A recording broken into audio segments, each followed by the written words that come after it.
നമസ്കാരം.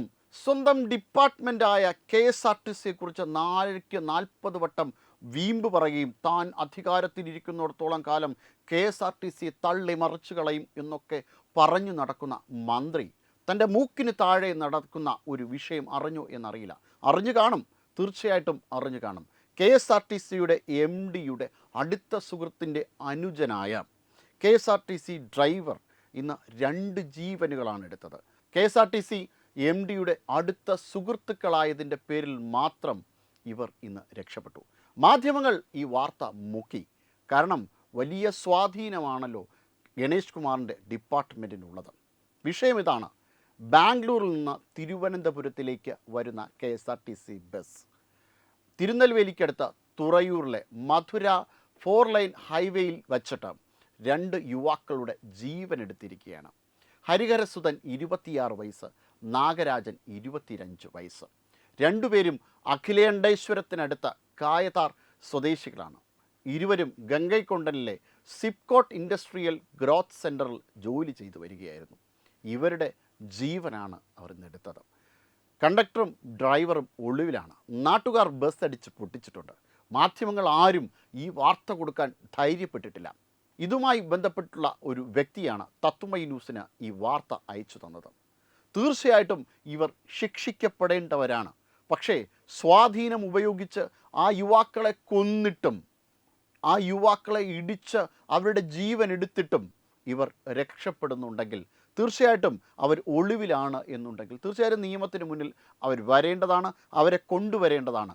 അതിനുള്ള ധാർമ്മികമായ ഉത്തരവാദിത്വമുള്ള KSRTC പോലുള്ള ഒരു സ്ഥാപനത്തിൽ നിന്നാണ് ഇത്ര വലിയ മോശമായ ഒരു പ്രവണത ഉണ്ടായിരിക്കുന്നത്. ഒരു കാരണവശാലും ഇത്ര വലിയ ഒരു KSRTC ഡിപ്പാർട്ട്മെൻറ്റ് ഇത്ര നികൃഷ്ടമായ രീതിയിൽ പൗരന്മാരോട്, രാജ്യത്തെ പൗരന്മാരോട് പ്രവർത്തിക്കേണ്ടവരല്ല. അവർക്ക് ഉത്തരവാദിത്വമുണ്ട്. ഭരണഘടനാപരമായി തന്നെ അല്ലെങ്കിൽ ധാർമ്മികമായി തന്നെ അവർക്ക് ഉത്തരവാദിത്വമുണ്ട്. എന്തുകൊണ്ട് അവർ പോലീസ് സ്റ്റേഷനിൽ അറിയിക്കുന്നില്ല? എന്തുകൊണ്ട് ഈ ഉദ്യോഗസ്ഥരെ ഒളിവിൽ പാർപ്പിക്കുവാൻ വേണ്ടിയിട്ട് അദ്ദേഹം പറഞ്ഞതനുസരിച്ചാണെങ്കിൽ അവസരങ്ങൾ ചെയ്തു കൊടുക്കുന്നു?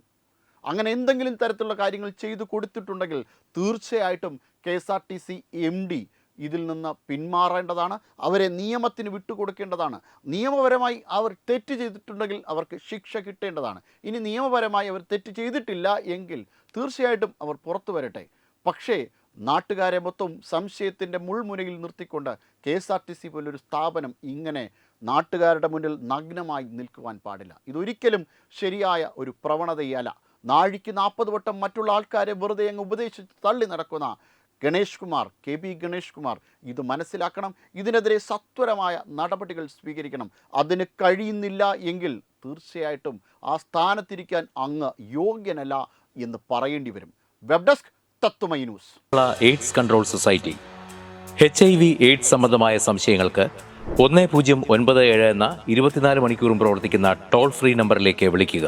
വാട്സാപ്പിലും ഫേസ്ബുക്കിലും ഒക്കെ സ്റ്റാറ്റസ് അപ്ഡേറ്റ് ചെയ്യാറുണ്ടല്ലോ. HIV സ്റ്റാറ്റസോ HIV പിടിപെടാനുള്ള സാഹചര്യങ്ങളിൽ കൂടി അറിഞ്ഞോ അറിയാതെയോ കടന്നു പോയിട്ടുണ്ടാവാം. എന്ത് തന്നെയായാലും മുൻകൂട്ടി പരിശോധിച്ച് HIV സ്റ്റാറ്റസ് അറിയൂ.